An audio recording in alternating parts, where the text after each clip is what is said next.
ನಮಸ್ಕಾರ ಸ್ನೇಹಿತರೆ, ಪ್ರಗತಿ ಚಾನಲ್ಗೆ ಆತ್ಮೀಯವಾದಂಥ ಸ್ವಾಗತ.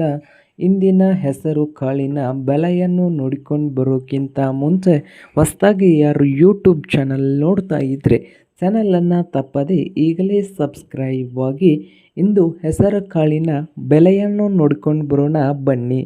ಇಂದು ಶಿವಮೊಗ್ಗದಲ್ಲಿ ಒಂದು ಕ್ವಿಂಟಲ್ಗೆ 9,000ದಿಂದ 10,000 ರೂಪಾಯಿವರೆಗೆ ಒಂದು ಕ್ವಿಂಟಲ್ ಹೆಸರು ಕಾಳಿನ ಬೆಲೆಯನ್ನು ಹೊಂದಿದೆ.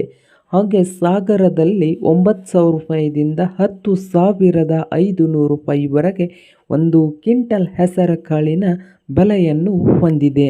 ಸಿರಸಿಯಲ್ಲಿ 9,000 ರೂಪಾಯಿದಿಂದ 10,500 ರೂಪಾಯಿ ವರೆಗೆ ಒಂದು ಕ್ವಿಂಟಲ್ ಹೆಸರು ಕಾಳಿನ ಬೆಲೆಯನ್ನು ಹೊಂದಿದೆ. ಹಾಗೆ ಹಾವೇರಿಯಲ್ಲಿ ನೋಡುವುದಾದರೆ ಒಂದು ಕ್ವಿಂಟಲ್ಗೆ 9,600 ರೂಪಾಯಿದಿಂದ 10,300 ರೂಪಾಯಿವರೆಗೆ ಒಂದು ಕ್ವಿಂಟಲ್ ಹೆಸರು ಕಾಳಿನ ಬೆಲೆಯನ್ನು ಹೊಂದಿದೆ. ಹಾಗೆ ರಾಣಿಬೆನ್ನೂರದಲ್ಲಿ 8,000 ರೂಪಾಯಿದಿಂದ 10,000 ರೂಪಾಯಿವರೆಗೆ ಒಂದು ಕ್ವಿಂಟಲ್ ಹೆಸರು ಕಾಳಿನ ಬೆಲೆಯನ್ನು ಹೊಂದಿದೆ. ಹಾಗೆ ಗದಗದಲ್ಲಿ 9,000ದಿಂದ 10,000 ಒಂದು ಕ್ವಿಂಟಲ್ಗೆ, ಧಾರವಾಡದಲ್ಲಿ 8,000 ರೂಪಾಯಿದಿಂದ 10,000 ರೂಪಾಯಿವರೆಗೆ ಒಂದು ಕ್ವಿಂಟಲ್ ಹೆಸರು ಕಾಳಿನ ಬೆಲೆಯನ್ನು ಹೊಂದಿದೆ. ವಿಜಯಪುರದಲ್ಲಿ ನೋಡೋದಾದರೆ 7,000 ರೂಪಾಯಿದಿಂದ 9,700 ರೂಪಾಯಿವರೆಗೆ ಒಂದು ಕ್ವಿಂಟಲ್ ಹೆಸರು ಕಾಳಿನ ಬೆಲೆಯನ್ನು ಹೊಂದಿದೆ.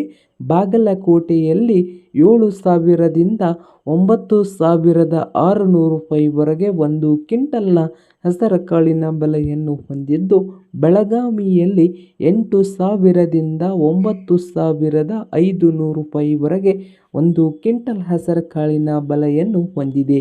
ಹಾಗೆ ತುಮಕೂರದಲ್ಲಿ 9,000ದಿಂದ 10,500 ರೂಪಾಯಿವರೆಗೆ ಒಂದು ಕ್ವಿಂಟಲ್ನ ಹೆಸರು ಕಾಳಿನ ಬೆಲೆಯನ್ನು ಹೊಂದಿದ್ದು, ಇದು ಇಂದಿನ ಹೆಸರು ಕಾಳಿನ ಬೆಲೆ ಆಗಿದ್ದು, ಮಾರುಕಟ್ಟೆಯ ಹರಾಜು ಮತ್ತು ಗುಣಮಟ್ಟ ಹಾಗೂ ತೇವಾಂಶದ ಮೇಲೆ ರೇಟ್ದಲ್ಲಿ ಬದಲಾವಣೆ ಆಗುತ್ತದೆ ನೋಡಿ ರೈತ ಬಾಂಧವರೇ.